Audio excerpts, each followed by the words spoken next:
Bienvenue à nouveau dans l'émission. Nous recevons aujourd'hui Marco Carnelos, qui a été diplomate pendant plus de 3 décennies au sein du service diplomatique italien.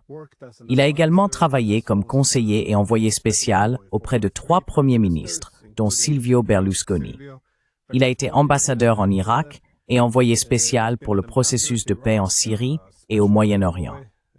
J'espère n'avoir rien oublié.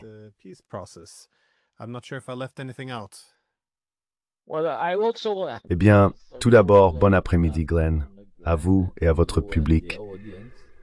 J'ai également été conseiller de Romano Prodi lorsqu'il était Premier ministre, et il a aussi été président de la Commission européenne.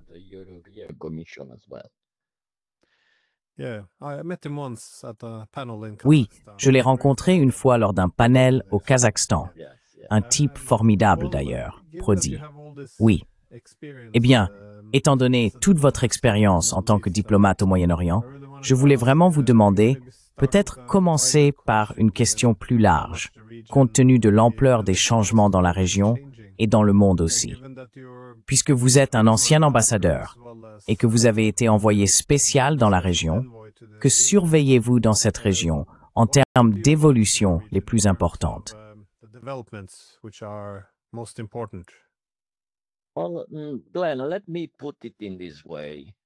Eh bien, Glenn, je vais le dire ainsi.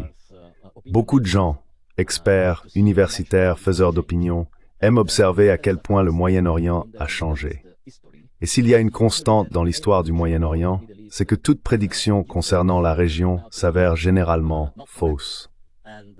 Ainsi, la région est une immense source de déception pour quiconque essaye de prévoir ce qui pourrait s'y passer. Disons que nous sommes clairement dans une période où les principaux acteurs de la région ne sont pas les peuples qui y vivent réellement. Les principaux acteurs en ce moment sont les Israéliens, qui ne sont pas arabes, les Turcs, qui ne sont pas arabes, dans une certaine mesure les Iraniens, qui ne sont pas arabes, ainsi que les États-Unis et quelques autres.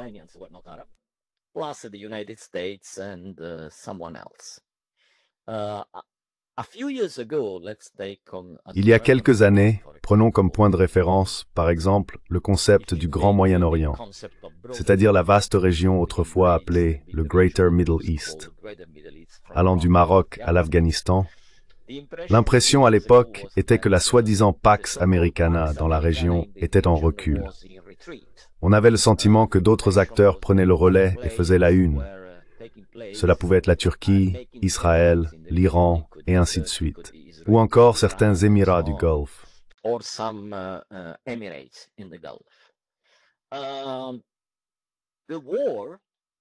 La guerre qui a éclaté en 2023 redonne aux États-Unis un rôle renouvelé. La principale question que nous devrions nous poser est de savoir si ce rôle va durer ou s'il n'est que temporaire. Nous savons que les États-Unis, de manière générale, ne sont pas toujours cohérents dans leur politique. Parfois, le discours politique y change très rapidement. Ainsi, lorsque l'on observe la détermination d'une administration dans la région,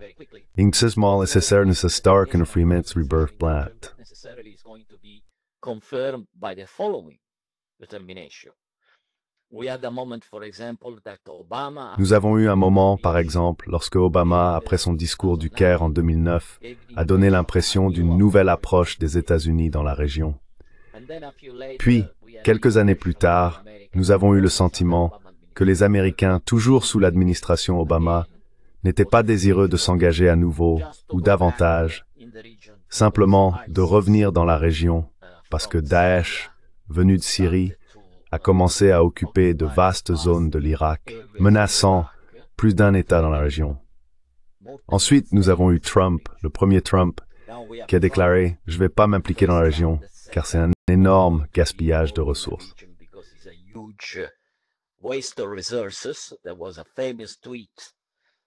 Il y a eu un tweet célèbre de Donald Trump pendant sa première administration disant 7 000 milliards de dollars dépensés, 1 million de morts. D'ailleurs, c'est le président américain lui-même qui a déclaré que l'engagement des États-Unis au Moyen-Orient avait causé directement et indirectement 1 million de morts et des millions de réfugiés pour n'obtenir rien. C'était Trump lors de sa première administration. Maintenant, nous avons de nouveau Trump avec un plan de paix pour Gaza qui se veut la première étape d'un plan de paix plus large pour la région. Disons que, pour l'instant, je ne vois pas la région changer beaucoup.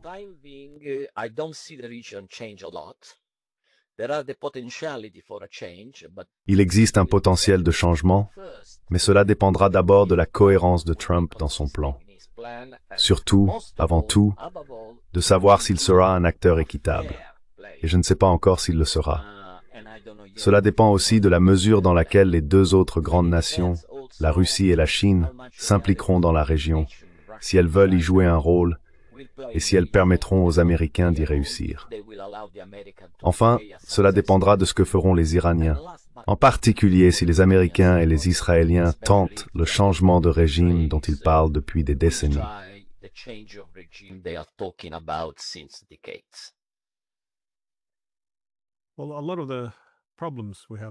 Eh bien, beaucoup des problèmes que nous avons aujourd'hui semblent effectivement provenir de vos anciennes. Eh bien, si ce ne sont pas des erreurs, appelons-les ainsi.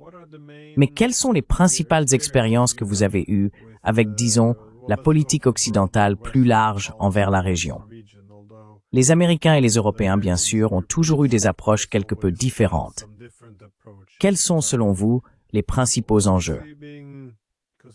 Parce que vous venez de décrire cette tendance à parfois s'engager dans la région, parfois chercher à la transformer, et d'autres fois à se retirer.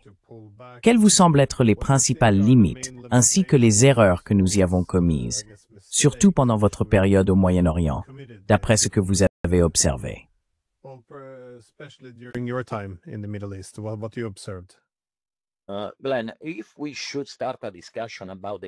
Glenn, si nous commençons une discussion sur les erreurs commises au Moyen-Orient, nous pourrions y passer au moins 2 semaines à en parler jour et nuit.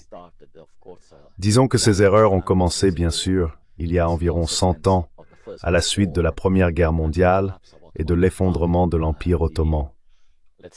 Disons que les politiques colonialistes étaient déguisées sous les mandats confiés au Royaume-Uni et à la France. La plupart des problèmes actuels au Moyen-Orient sont liés aux erreurs commises immédiatement après la fin de la Première Guerre mondiale, voire pendant celle-ci.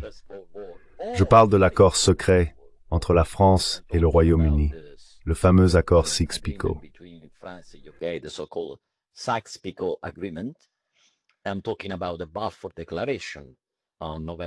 Je parle de la déclaration Balfour du 2 novembre 1917, qui montrait que le gouvernement britannique favorisait la création d'un foyer national pour les Juifs en Terre Sainte.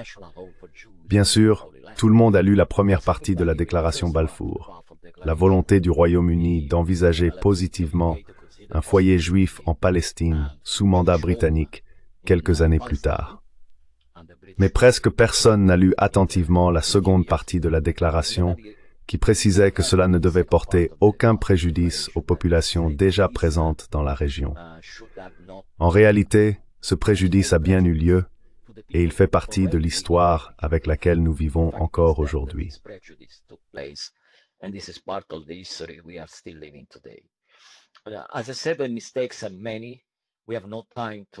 Comme je l'ai dit, les erreurs sont nombreuses. Nous n'avons pas le temps de toutes les compter.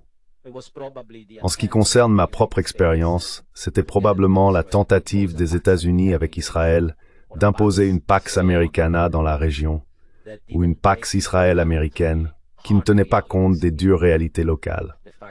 En réalité, de nombreux Arabes, Turcs et Iraniens n'étaient pas très enclins à accepter une Pax israélienne ou américaine dans la région, car ce n'était pas une paix équitable, c'était une paix entièrement à l'avantage d'Israël. Aujourd'hui, plus ou moins, nous sommes dans la même situation. Ce qui a changé, c'est la dynamique entre les États-Unis et l'Europe vis-à-vis du Moyen-Orient.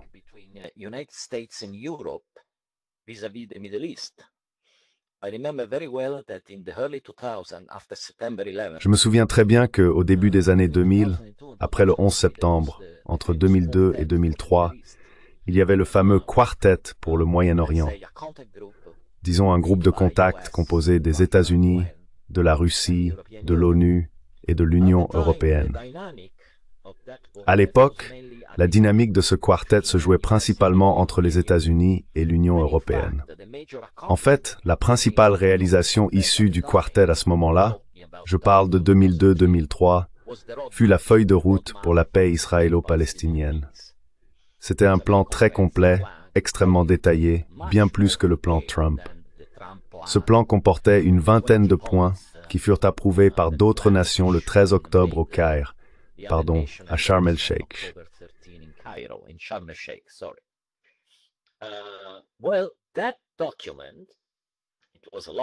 Eh bien, ce document, il était long, avec beaucoup de points précis, était le résultat d'une négociation très difficile entre les États-Unis et l'Union européenne. Aujourd'hui, la paix que nous voyons, le plan Trump en 20 points, est essentiellement une décision américaine prise conjointement avec Israël, point final. Les Européens n'ont joué aucun rôle, on leur a simplement demandé d'aller à Sharm el-Sheikh et d'approuver le plan, même en subissant, disons, un traitement très humiliant devant les caméras. Je ne sais pas si vous l'avez remarqué, mais c'était un one-man show de Donald Trump. Il y a également eu un moment très humiliant pour Keir Starmer, le Premier ministre britannique, lorsque Trump a demandé « Où est le Royaume-Uni ?» Puis il s'est tourné, a vu Starmer et a dit « Ah d'accord, tu es là. Allez, allez. »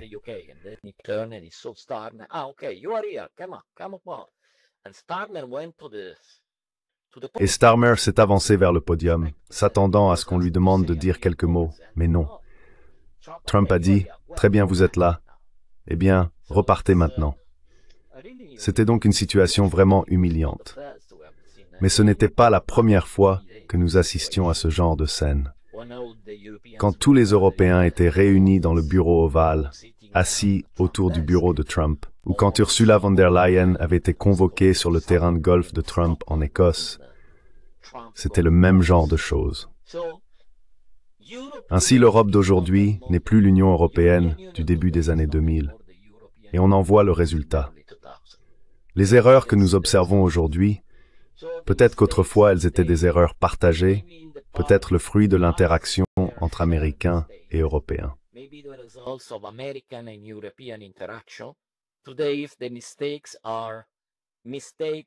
Aujourd'hui, les erreurs sont des erreurs américaines et des erreurs d'omission de la part des Européens. Ils n'osent tout simplement pas contester les décisions américaines concernant le Moyen-Orient et bien d'autres sujets. L'Irak a été une énorme erreur, nous le savons tous. Même les Américains reconnaissent désormais que c'en était une. Mais bien sûr, l'un des architectes de cette erreur était Tony Blair. L'erreur était si grande que les services de Tony Blair ont de nouveau été sollicités pour, je ne sais pas, créer une nouvelle situation à Gaza. Tout dépendra donc de la manière dont le plan de Trump évoluera, s'il évolue, et comment. Des erreurs continueront d'être commises. Il y a encore une grande erreur, une erreur d'approche, mais c'est peut-être quelque chose que je pourrais expliquer plus en détail plus tard.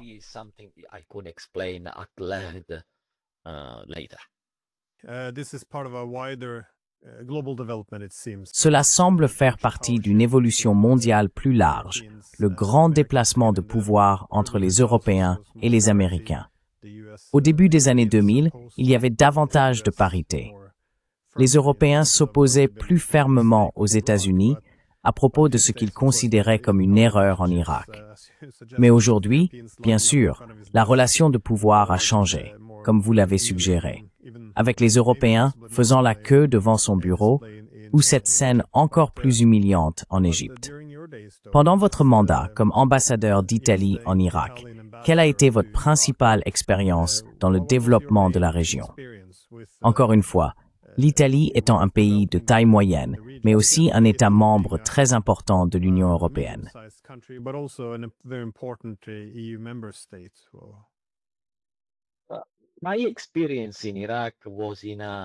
Mon expérience en Irak a été d'une certaine manière facilitée par le fait que l'Italie était le deuxième plus grand contributeur militaire à la mission de stabilisation après les États-Unis. Je parle de la période comprise entre 2015 et 2017, en ce qui concerne la mission de formation des forces spéciales irakiennes à Bagdad, des forces kurdes au Kurdistan irakien, ainsi que la protection accordée au barrage de Mossoul, qui rit s'effondrer. C'était un moment extrêmement critique, car nous nous souvenons très bien les Américains étaient alors profondément inquiets du risque d'effondrement du barrage de Mossoul.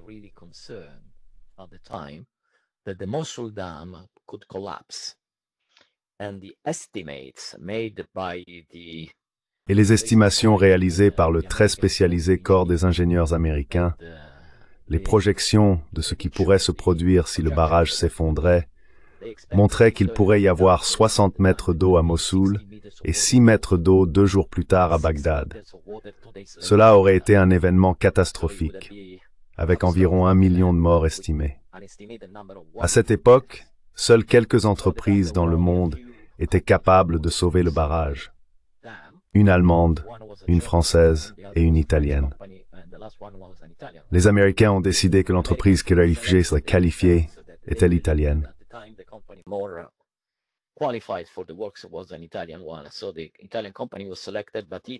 Ainsi, l'entreprise italienne a été sélectionnée. Mais l'Italie, bien sûr, a déployé 700 soldats autour du barrage, car il se trouvait très près de la ligne de front. L'expérience la plus intéressante pour moi à l'époque a été le décalage entre ce qui se passait à Washington et ce que faisaient les diplomates et les militaires américains sur le terrain. À Washington, ils semblaient vivre dans une autre réalité. Ils devaient suivre le code habituel qu'ils ont. Nous ne parlons pas avec ces gens-là. Nous ne parlons pas avec ces autres. Pendant ce temps, sur le terrain, les Américains comptaient beaucoup sur nous pour parler avec des personnes avec lesquelles ils n'auraient normalement pas eu de contact. Je parle des milices chiites pro-iraniennes à Bagdad et ailleurs.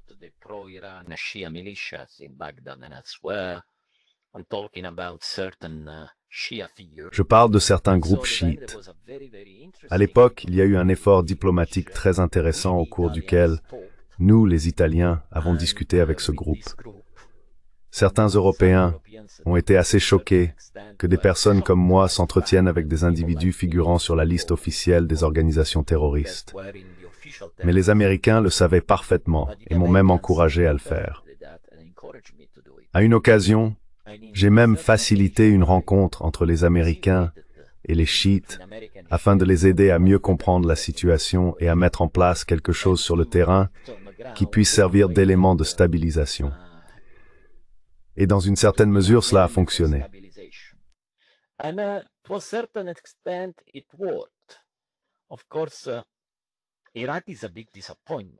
Bien sûr, l'Irak est une grande déception, car la stabilisation du pays n'a pas entraîné sa reconstruction.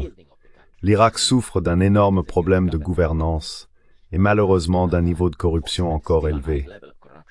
Il existe également des blocages croisés entre de nombreux groupes différents. Donc oui, l'État islamique a été vaincu et une stabilisation a été mise en place. Mais si je dois dire que nous disposons de la gouvernance nécessaire pour que l'Irak soit un facteur de stabilité et non plus un facteur d'instabilité, je ne peux pas l'affirmer avec confiance pour le moment. Alors quel est le message? Très souvent, les Américains sur le terrain, qu'ils soient diplomates ou militaires, ont une approche beaucoup plus réaliste et empreinte de bon sens que ceux qui les dirigent depuis Washington. C'était vrai à l'époque, et je crois encore que c'est vrai aujourd'hui. Sur quoi pouvons-nous nous appuyer à partir de là? Honnêtement, je ne sais pas. Je ne fais plus partie du jeu maintenant.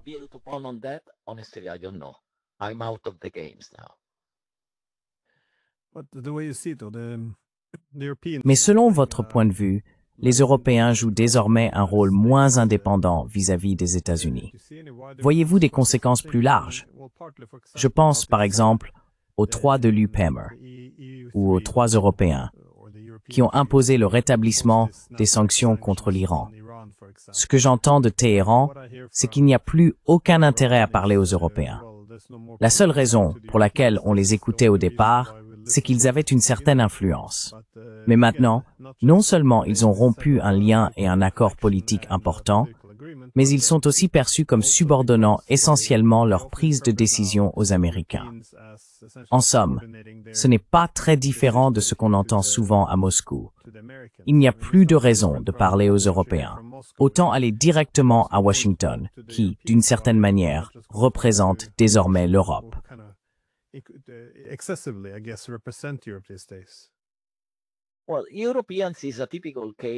Eh bien, les Européens sont un exemple typique du célèbre adage « Il n'y a pas de limite au pire ». En ce sens, disons que nous pouvons distinguer trois étapes de l'utilité européenne. Nous avons eu, comme je l'ai déjà dit, un rôle européen très important au début des années 2000, à la fois dans le processus de paix au Moyen-Orient, comme je l'ai déjà mentionné, la feuille de route. Il aurait pu y avoir un rôle très important pour tenter d'empêcher la plus grande erreur américaine au Moyen-Orient, commise en 2003 avec la guerre en Irak. Cela a échoué, mais au moins certains Européens ont exprimé très clairement leur désaccord. Je parle bien sûr de la France et de l'Allemagne à l'époque.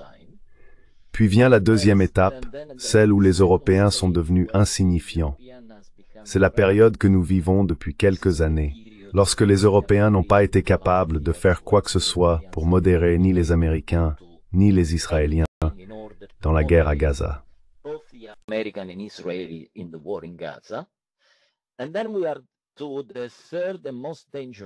Et nous en arrivons alors à la troisième et plus dangereuse étape, celle où les Européens ne sont pas seulement devenus insignifiants, non seulement inactifs et sans aucun rôle, mais où ils jouent désormais un rôle négatif.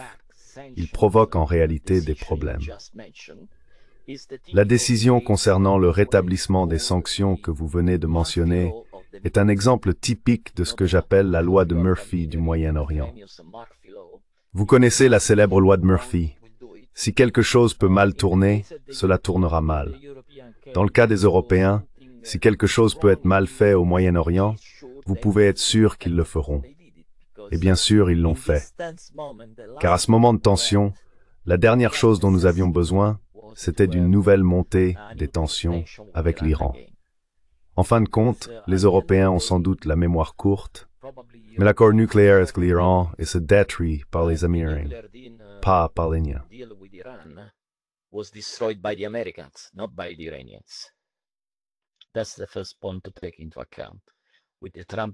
C'est le premier point à prendre en compte concernant la décision de Trump de se retirer du JCPOA.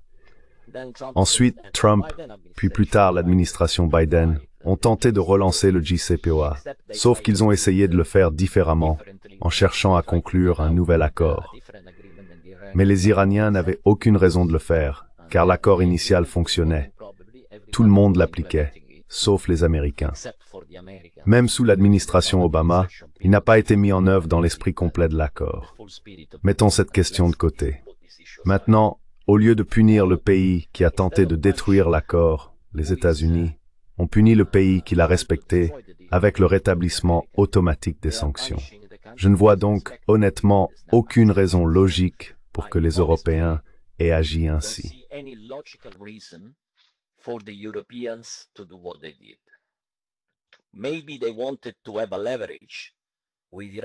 Peut-être qu'ils voulaient avoir un certain levier sur l'Iran, parce que la fenêtre pour le rétablissement automatique des sanctions se refermait.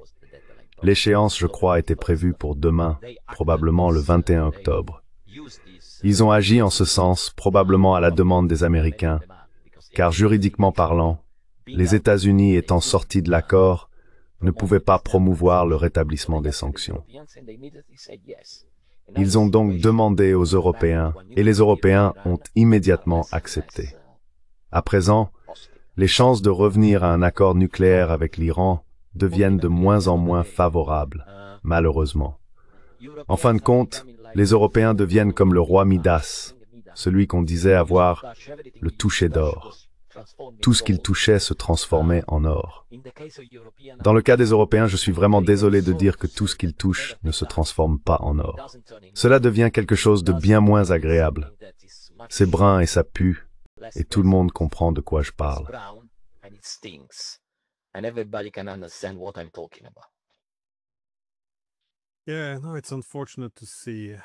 Oui, c'est regrettable de voir l'Europe prendre cette direction. Mais parfois, on a l'impression que le problème vient aussi en partie d'un manque de leadership. Nous n'avons plus vraiment la même qualité de dirigeants qu'autrefois. Je sais que tout le monde n'est pas obligé d'aimer chaque politicien, mais il faut tout de même reconnaître que des dirigeants politiques comme Chirac, Schröder ou Berlusconi étaient assez, disons, emblématiques. Ils étaient, dans une certaine mesure, des géants de leur époque. Je me demandais simplement, d'après votre expérience, quelle importance avaient les relations personnelles dans la diplomatie régionale ici? Eh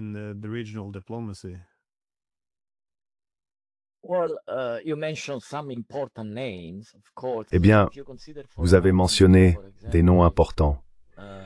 Bien sûr, si l'on réfléchit un instant au type de leadership qu'a connu la France, nous avons eu Mitterrand, nous avons eu Chirac, puis les uns après les autres, une série de dirigeants français qui ont été une immense déception, à commencer par Sarkozy, puis Hollande et maintenant Macron. C'est vraiment quelque chose que personne n'attendait d'un pays doté d'une tradition aussi forte que la France. On pourrait dire la même chose de l'Allemagne. Après Angela Merkel, qu'avons-nous eu? Schröder. After Angela Merkel, what we had? Schröder. I think history will be remembered in Germany. Je pense que l'histoire retiendra de lui, dans l'histoire allemande, qu'il a été l'homme à qui l'on a dit que le gazoduc Nord Stream allait être détruit. Cela a été dit lors d'une conférence de presse avec le président américain, et qu'il n'a pas prononcé un mot. Il sera donc probablement rappelé pour cette soi-disant attitude héroïque face à la destruction de l'une des principales infrastructures énergétiques du pays. Et maintenant, nous avons quelque chose de dangereux chaque fois qu'il ouvre la bouche, et nous parlons de Friedrich Merz. Ainsi, les deux pays les plus importants d'Europe, la France et l'Allemagne, souffrent d'un énorme déficit de leadership. Ils connaissent ce déficit de leadership depuis, disons, 5 à 10 ans.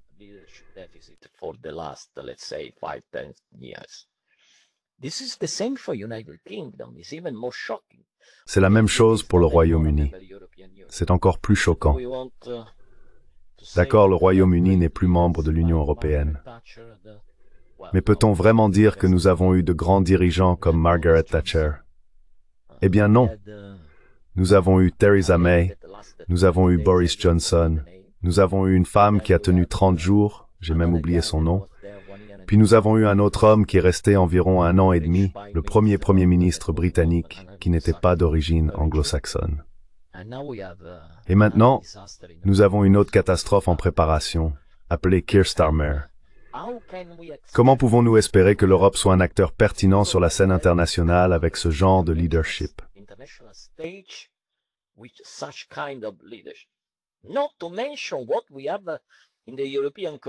Sans parler de ce que nous avons à la Commission européenne avec Ursula von der Leyen ou au Conseil européen. Voulons-nous vraiment comparer ces personnes à ce que Jacques Delors ou Romano Prodi ont pu accomplir pendant leur mandat? Allons donc.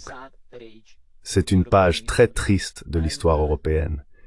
Et honnêtement, je ne sais même pas si nous avons déjà touché le fond ou si nous commençons à creuser après l'avoir atteint. Et c'est vrai, plus personne ne s'engage.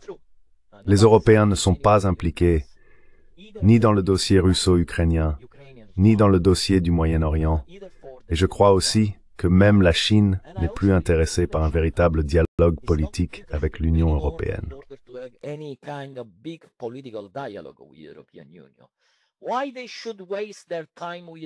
Pourquoi devraient-ils perdre leur temps avec l'Union européenne alors qu'ils peuvent simplement parler directement avec les États-Unis, qui dictent plus ou moins la politique européenne, même à l'égard de la Chine? C'est une question de pragmatisme. Si j'étais un dirigeant chinois, je ne perdrais pas beaucoup de temps avec les Européens. Oui, l'Union européenne reste un grand marché pour la Chine. Mais nous savons aussi que la Chine diversifie ses marchés commerciaux, principalement en Asie du Sud-Est et dans le reste du monde. Peut-être qu'en temps voulu, et pas dans très longtemps, l'Europe deviendra sans importance pour la Chine, même d'un point de vue commercial.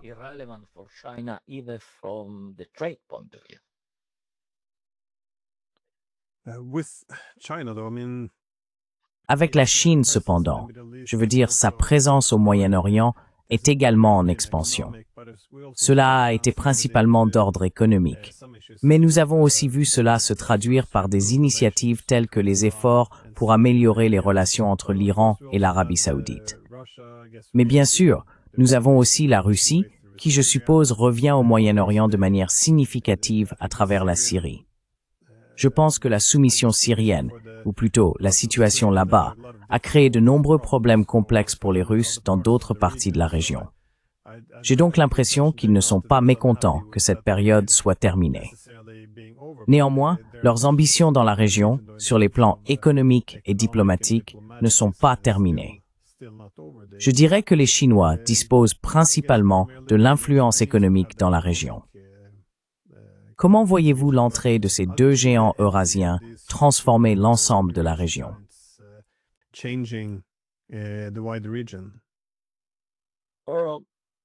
Glenn, on this point, I'm a little bit cautious. Glenn, sur ce point, je suis un peu prudent. Laisse-moi t'expliquer pourquoi. Je ne pense pas que le rôle politique de la Chine et de la Russie au Moyen-Orient corresponde à leur potentiel économique. Ces deux acteurs sont plus importants, plus pertinents, d'un point de vue économique que politique. Et laisse-moi t'expliquer pourquoi.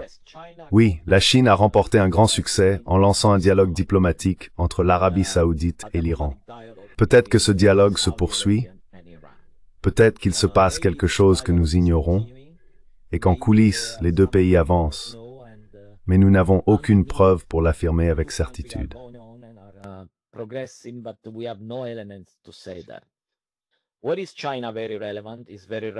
Pourquoi la Chine est-elle très pertinente?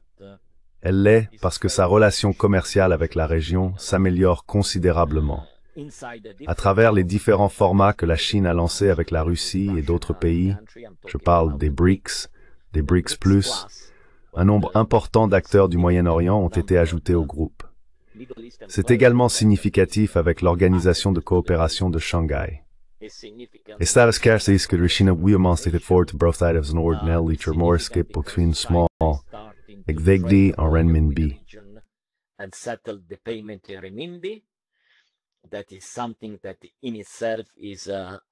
Cela pourrait en soi affaiblir le rôle du dollar dans le commerce mondial, ce qui à Washington n'est pas perçu positivement.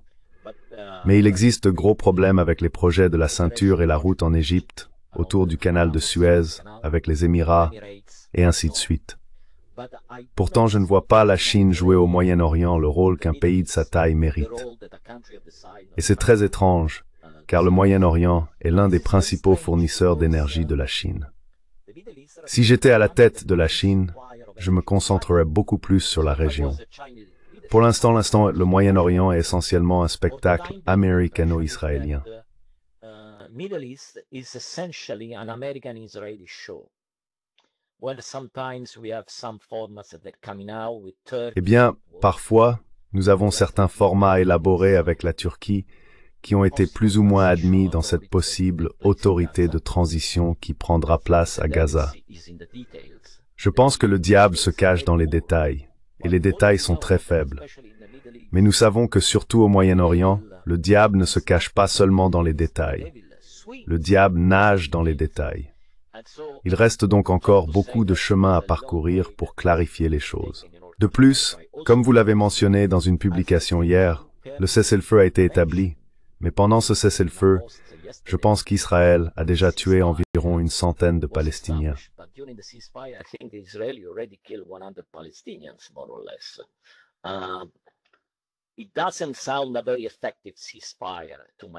Cela ne me semble pas être un cessez-le-feu très efficace, mais peut-être que je me trompe. Nous savons qu'un cessez-le-feu nécessite des ajustements, mais ici, c'est plus qu'un simple ajustement. Il en va de même pour la Russie.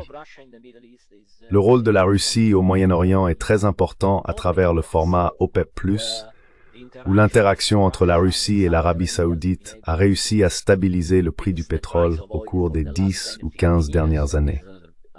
Ce sont là des réalisations significatives, car elles ont essentiellement anticipé la tentative américaine de faire s'effondrer le prix du pétrole afin de créer des problèmes pour la Russie et d'autres.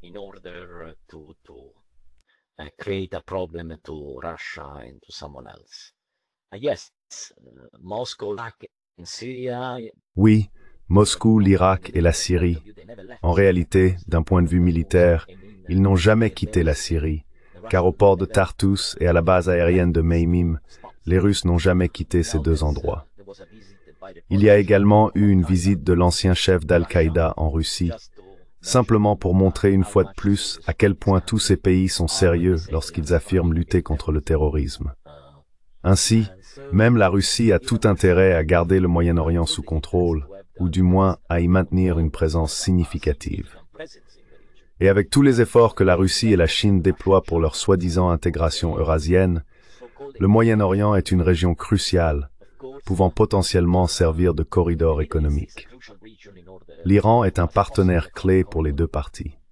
Iran is a crucial partner for both regions, and we are in a situation where apparently Et nous nous trouvons dans une situation où apparemment, ni la Russie ni la Chine ne semblent en faire assez pour aider l'Iran à arrêter, anticiper ou empêcher les plans américano-israéliens de changement de régime à Téhéran. Et honnêtement, je ne comprends pas cette politique. Bien sûr, il me manque certains éléments, il me manque des informations, des détails essentiels. Mais je ne parviens pas à me donner une explication logique à la réticence de Moscou et de Pékin, jusqu'à présent, à s'impliquer plus activement dans la région. Dans une certaine mesure, j'ai déjà expliqué les nombreuses raisons pour lesquelles cette région est importante pour eux, à la fois en tant que nation individuelle et pour le projet plus vaste d'intégration eurasienne qu'ils poursuivent.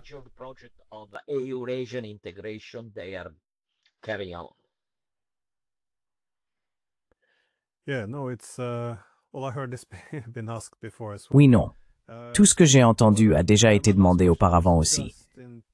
Cependant, ma dernière question concerne simplement, eh bien, vous l'avez déjà mentionné, le cessez-le-feu, qui ne se passe pas très bien à Gaza, pour dire le moins. Mais ce conflit plus large et la façon dont il s'est intensifié au cours des 2 dernières années jusqu'à devenir un génocide, comment voyez-vous qu'il ait modifié les fondamentaux du Moyen-Orient? Il y a eu des changements majeurs. Je ne suis pas sûr des conséquences que nous verrons. Mais par exemple, les Israéliens bombardant des alliés américains dans la région et le mécontentement croissant parmi les populations, de l'Égypte à la Jordanie. Je ne sais pas si le comportement de la Turquie relève davantage de la posture que du fond, mais voyez-vous des changements fondamentaux dans la région au cours des 2 dernières années?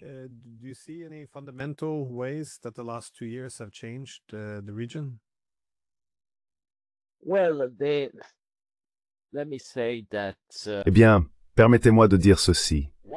Pourquoi cela a-t-il dégénéré? Cela a dégénéré parce qu'Israël a été exposé à un type d'attaque qu'il n'avait jamais connu auparavant. Il faut remonter à la guerre du Kippour en 1973 pour voir un nombre de victimes aussi élevé.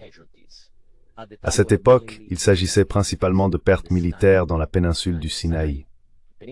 Cette fois, environ les 2/3 des victimes étaient des civils. Et ce fut sans aucun doute un choc pour Israël.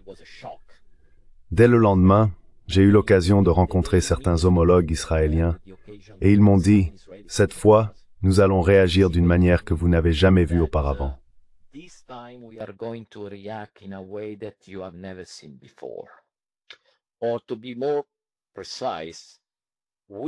Ou, pour être plus précis, nous avons déjà vu la soi-disant politique israélienne de tondre la pelouse, le bombardement massif de Gaza. Mais auparavant, ces périodes étaient limitées, quelques semaines à la fois, lorsque seules certaines parties de Gaza, comme Khan Yunis ou Rafah, étaient bombardées.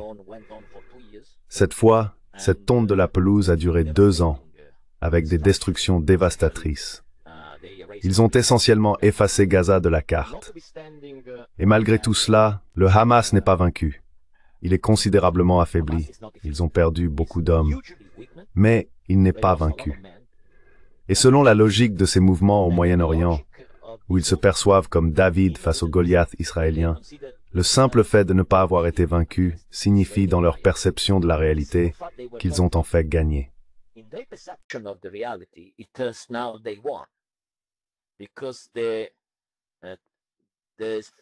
parce que les forces employées étaient tellement disproportionnées. Nous parlons de quelques hommes cachés dans des tunnels, avec quelques fusils individuels et quelques lance-roquettes. Et de l'autre côté, il y a l'une des armées les plus efficaces du monde, avec les meilleurs avions et toutes sortes d'équipements militaires. Et si l'on relit le plan en 20 points, il est évident qu'il n'y a jamais la moindre mention d'un État palestinien. Mi-argent seulement d'un horizon politique, ce qui est très vague. Mais le Hamas se fut, et c'est un fait.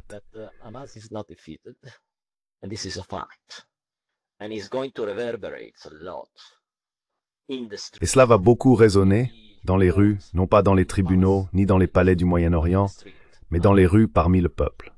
C'est le premier point. La deuxième conséquence, c'est que la délégitimation d'Israël a été immense depuis la dernière tentative sérieuse de relancer un processus de paix israélo-palestinien. Je parle de l'initiative menée par John Kerry en 2014, qui a échoué principalement à cause d'Israël. Après cela, c'est comme si tout le monde avait oublié le Moyen-Orient, oublié les Palestiniens. Les Européens sont devenus de plus en plus pro-israéliens. Et lorsque Israël, en 2018, a déplacé sa capitale à Jérusalem, et qu'il y a eu la fameuse marche de Gaza pour Jérusalem, les Israéliens ont déployé leurs tireurs d'élite le long des collines à la frontière de Gaza.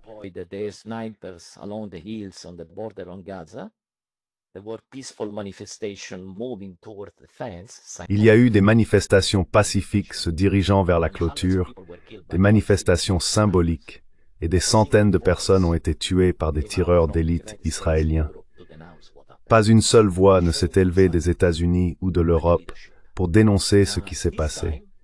Un silence honteux de la part des dirigeants.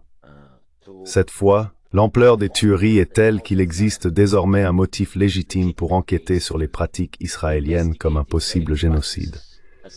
C'est à la Cour internationale de justice d'en décider. Mais certaines opinions préliminaires suggèrent qu'il pourrait y avoir du fondement à l'accusation de génocide. Et la délégitimation à laquelle Israël est confronté dans les rues américaines, parmi la jeunesse américaine, dans les rues européennes, parmi la jeunesse européenne, et pas seulement la jeunesse, est immense.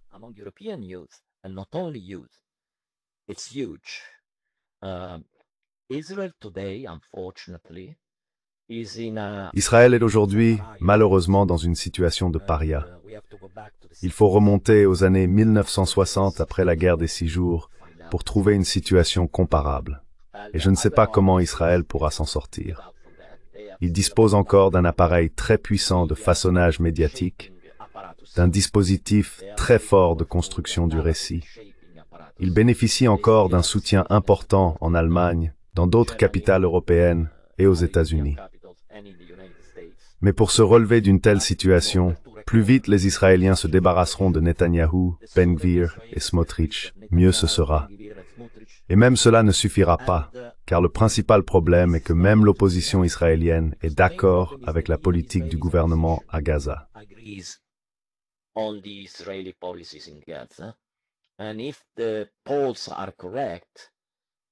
Et si les sondages sont exacts, la majorité du peuple israélien aussi. Nous ne parlons donc pas de 2 ou 3 extrémistes au sein d'un gouvernement. Nous parlons d'une situation où le problème ne réside pas seulement dans le gouvernement israélien, mais dans une certaine mesure dans l'état d'esprit de l'opinion publique israélienne. Et je ne sais pas s'il est possible de se remettre d'une telle situation.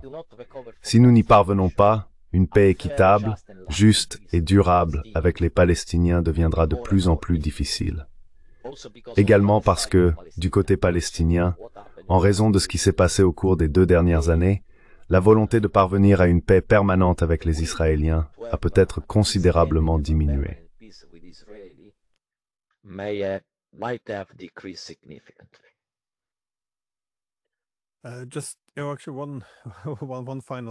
Juste une dernière chose, cependant. Du point de vue israélien, il considère l'Iran comme la tête du serpent, la principale source d'opposition ou d'hostilité dans la région. Et comme vous le savez, en juin dernier, Israël a attaqué l'Iran. À ce moment-là, les États-Unis ont rejoint la guerre aux côtés d'Israël. En Europe, nous avons eu des responsables comme le chancelier Merz qui ont félicité les Israéliens d'avoir fait le sale boulot à notre place. Je ne suis pas sûr de comprendre pourquoi cela a été jugé nécessaire, bombarder les installations nucléaires, ni en quoi cela serait bénéfique pour l'Europe. Mais voyez-vous une autre attaque se profiler? Parce que, eh bien, les Américains semblent avoir commencé à concentrer certains moyens militaires dans la région. Ils se sont retirés de certaines bases plus vulnérables en Irak, comme vous le savez. Pensez-vous qu'une autre guerre pourrait éclater?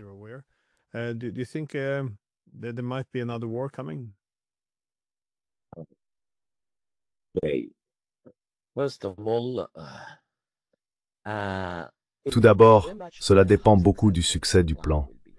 Pour l'instant, Trump profite encore du succès du cessez-le-feu.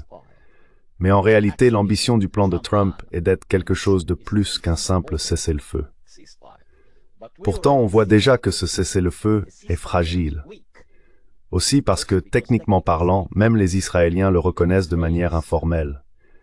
Je veux dire, je parle des Israéliens sérieux, ceux du secteur de la sécurité, les professionnels avec lesquels j'ai l'occasion de m'entretenir. With whom sometimes I have the chance to speak, Ils reconnaissent qu'en tenant compte de la situation à Gaza, le niveau de destruction, l'effondrement de toute la chaîne de commandement, récupérer tous les corps pourrait être très difficile. De toute évidence, ceux qui ont fixé le délai de 72 heures pour récupérer tous les corps n'avaient aucune idée de ce dont ils parlaient. Ou bien je soupçonne qu'ils ont imposé un délai aussi court et strict afin d'avoir un prétexte pour poursuivre la guerre. Parce que, d'après mon expérience, les cessez-le-feu dans la région ne sont contraignants que pour les Palestiniens, jamais pour les Israéliens. Et si les arbitres sont les États-Unis, bien sûr, il ne faut pas s'étonner de ce que les Américains vont en dire.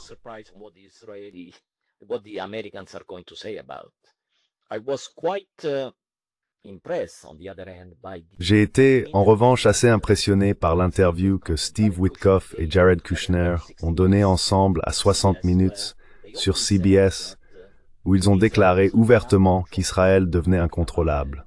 Je parle des bombardements à Gaza et du fait qu'il faut, dans une certaine mesure, freiner Israël. Et d'ailleurs, nous parlons ici de deux figures de l'establishment américain que l'on pourrait considérer comme très proches du lobby israélien. Le fait qu'ils soient allés à la télévision pour une telle interview signifie qu'un signal très clair a été envoyé à Netanyahou et à ses ministres extrémistes.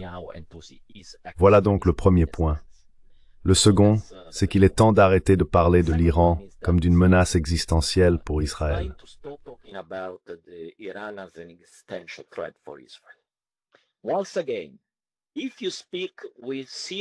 Encore une fois, si vous parlez avec des Israéliens sérieux qui travaillent dans les secteurs militaires et sécuritaires, ils savent parfaitement bien que l'Iran est un épouvantail utilisé à des fins politiques.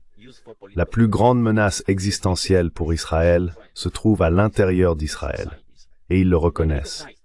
Bien sûr, ils ne le diraient jamais publiquement, mais en privé, ils l'admettent.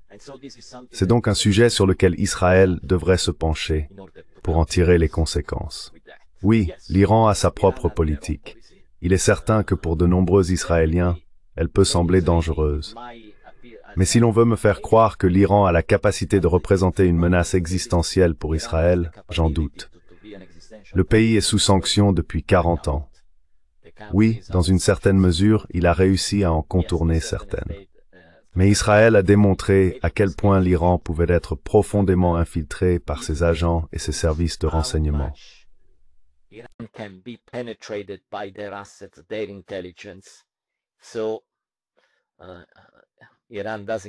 Ainsi, l'Iran ne donne pas l'impression d'être un pays aussi dangereux qu'il devrait effrayer tout le monde dans la région.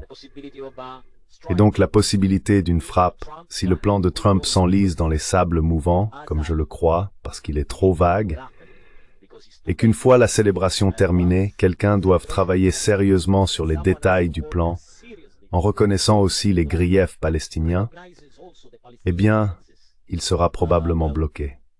Alors, Quelqu'un comme Trump devra détourner l'attention ailleurs. Et il y a ici deux possibilités. La première, un accord sur l'Ukraine, je l'espère, ou la seconde, une nouvelle attaque contre l'Iran.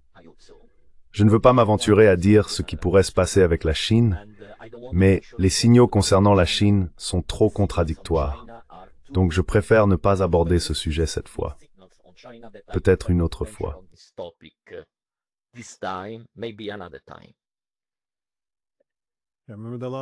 Souviens-toi de la dernière fois que nous avons parlé. Tu as dit que tu hésitais à faire des prédictions, car comme tu l'as formulé, la plupart des prédictions se révèlent généralement fausses.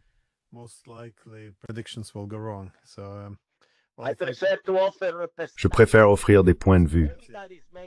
Tout le monde fait des prédictions, mais les prédictions s'avèrent généralement fausses. Le point de vue aide à comprendre le contexte. Et si vous fournissez un point de vue, vous n'avez pas les mauvaises surprises qui surviennent lorsque votre prédiction s'avère erronée.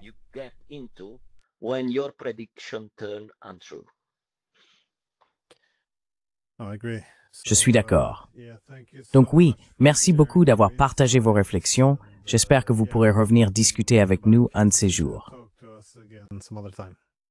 Merci Glenn, avec plaisir.